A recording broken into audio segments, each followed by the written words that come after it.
Hey everyone, I'm Weston, and today I'm going to show you how to assemble your Aladdin lamp.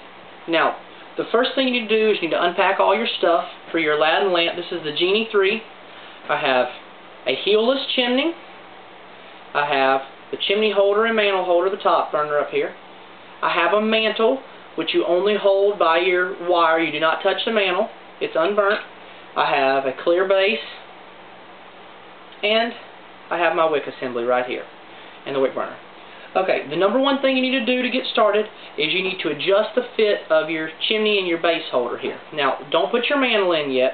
What we're looking for are to bend these ears in enough so that this chimney, when it goes in, it locks in and it forms a good grip. If you look on the bottom of your chimney, it's not exactly perfectly smooth. It has a couple, designs or wording in it so it can grip onto it. So without breaking your chimney, let's lay that down. And you want to go around and we're going to look for a perfect circle. Now mine I already tuned a little bit, but I'm going to give them all just a little bump in and make sure none of them are twisted.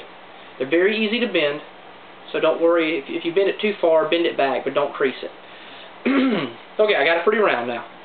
Alright, now you want it on a flat surface, somewhere a little padded. It doesn't matter what direction it faces right now. We're going to take our chimney, without dropping it, we're going to come right to the top of it. We're going to see if they all touch.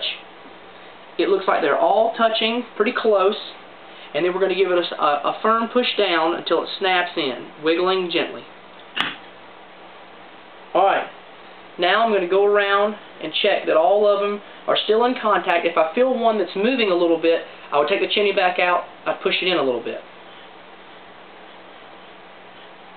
Okay, so this is the most important part, so take your time. This is now tight. This now will pick up as one complete unit. A good test is holding it upside down.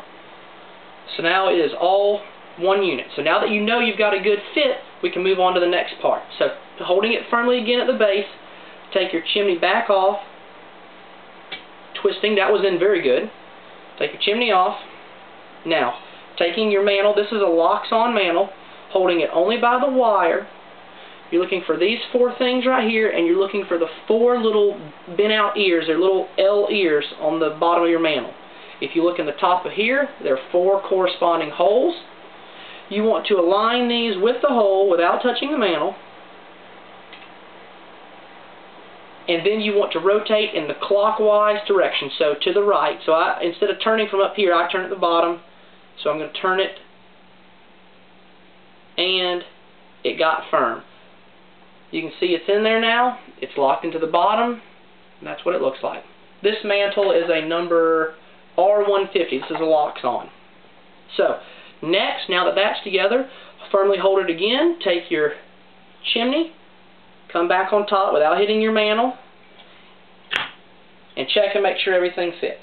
Now, for this demonstration purpose, I'm not going to burn off my brand new mantle, but if you had everything else together, you would burn off the mantle, then you put the chimney on there. So this is now one complete unit ready to go, and I'm going to lay this down off camera.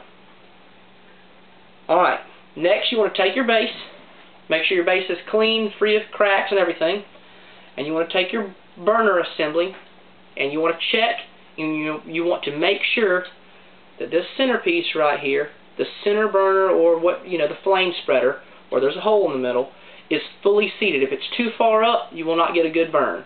So check, it doesn't matter what direction it's in, check and make sure it's all the way down in there. Once it's all the way down in there, you're looking for that. Now we're going to take these threads, we would fill our thing with oil, or we don't have to, right now we fill it through this. This one has a fill. We're going to put our two wick ears on the bottom down, and we're going to rotate in the clockwise direction again, or to the right. We're going to screw down on our burner assembly. At this point, just snug it down, don't over tighten it. Check and make sure your wick goes up and down easily, that your wick key is engaged. And you would fill it up with oil. You would have already charged your tip, or charged your wick. You would light it up with oil. You would take your locks-on chimney. Now you're looking for these four little ears right here where the bends are, and the bends here. And you want those to go on those three notches right there, the three notches. Go on those three notches right here. 1, 2, and 3. You would come down from the top after you got a good even burn. Come down to the top and rotate to the right. You can see mine wasn't tight all the way, so I'm going to tighten it a little more. It obviously moved. And now it's fully tight. And that is how you assemble your Aladdin lantern, or your Aladdin oil lamp. Thanks so much for watching. Check out some of the other videos. I'm going to make a few right now. Have a great day. Weston out.